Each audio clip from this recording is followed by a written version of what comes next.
Hi everyone, Happy New Year. I wanted to just take about 8 minutes of your time to tell you a little bit about myself and the thing that I am building with similarly impacted individuals, all family caregivers of people living with dementia, seeking to support others like us. I never know where to start with introductions. I'm Donna Kim Murphy. I'm a neurologist, a neuroscientist. I'm a Texan through and through, was born and raised in Texas, went away for 4 years, was an undergrad at Harvard, studied the history of science, and got back to Texas as soon as I could. I did my medical training and scientific training in neuroscience at the Baylor College of Medicine. Did my clinical training there also in neurology, and have specialized in epilepsy, which is the understanding, diagnosis, treatment of seizure disorder that intersects or overlaps with dementia. That's something that we will speak about in the future, no doubt. But I wanted to focus really this conversation around this disease that is the progressive loss of brain cells over time that really renders the individual with the disease more and more dependent until ultimately they are really not able to do anything on their own. My first encounter with this illness was in my paternal grandmother. I was in elementary school when she first started showing symptoms of dementia. At the time also she had some Parkinson's symptoms, and she ended up ultimately over the course of 12 years unable to speak, unable to feed herself, unable to go to the bathroom, unable to move on her own. And it was a pretty devastating journey, one that was, I think, practically very consuming for my aunt, who was her primary caregiver, and my mother. Fast forward a couple of years ago, my grandfather, this time on my mother's side, had Alzheimer's dementia. At that time, I was a full-grown adult and was very interested in organizing my cousins to help my grandparents get from place to place. So we would pick them up every Sunday to go to church, and we would take them back home. We would also spend time with them to make sure that they were socially engaged. He passed away from his dementia, or ultimately from a pneumonia, which is a very common cause of death in dementia. And soon thereafter, I think it became apparent that my grandmother, his wife, also was having some cognitive impairment or cognitive issues. Ultimately, she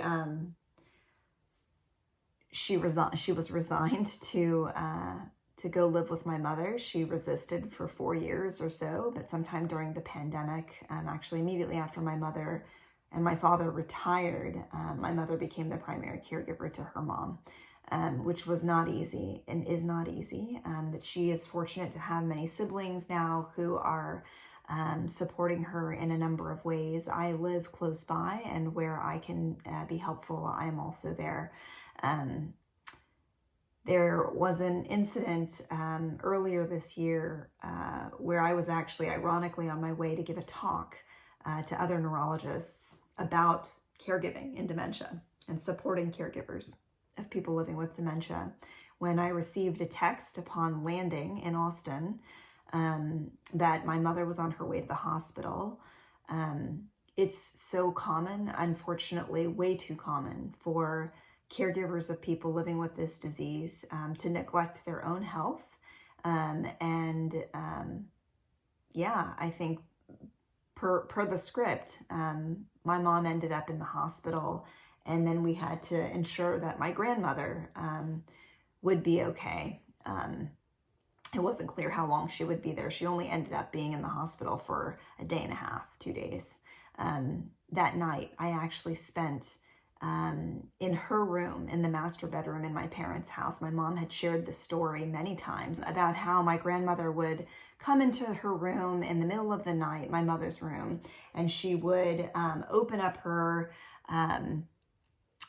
her dresser, I guess, and pull out a bunch of clothes to decide on what she would be wearing to church that week.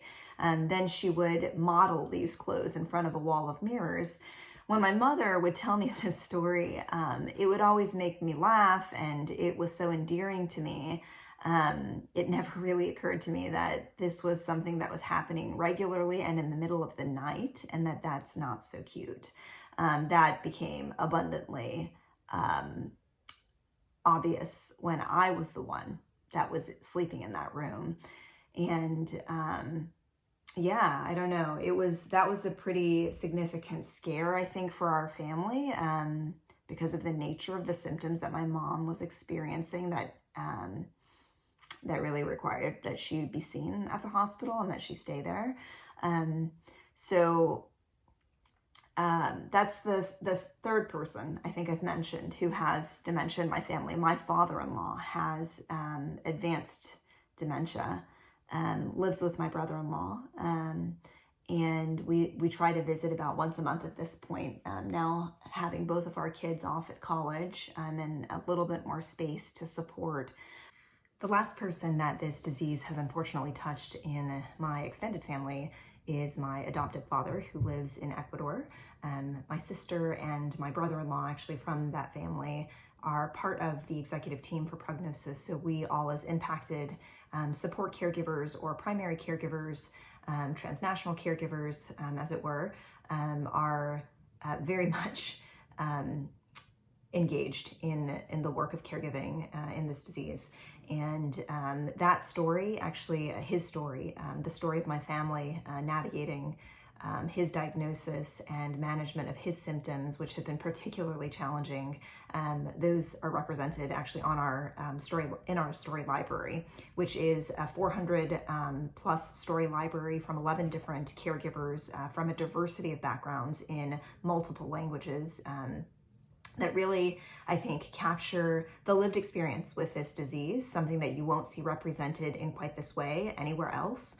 It is a searchable library, so you can look at what people have to say about managing different symptoms, as well as the different circumstances that people have to navigate in planning for what is to come.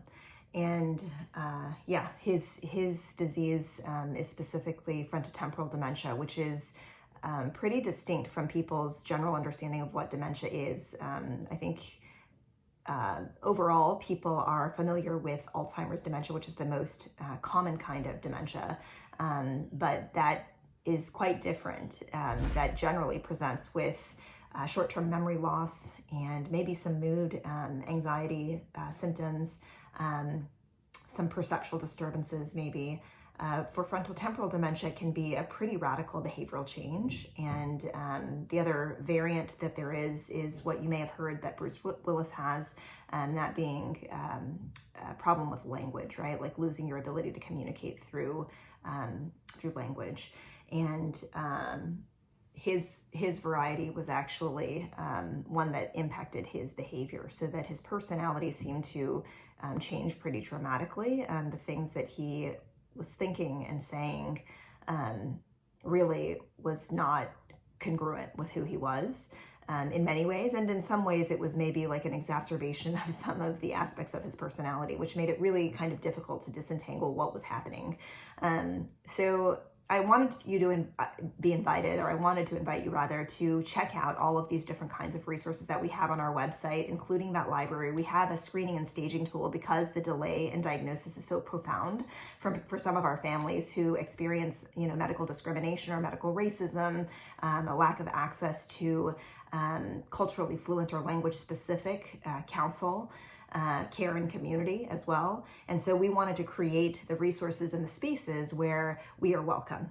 And so I invite you to check all of that out, and to stick with us, to continue checking in here as we put out more content to help you better navigate this condition.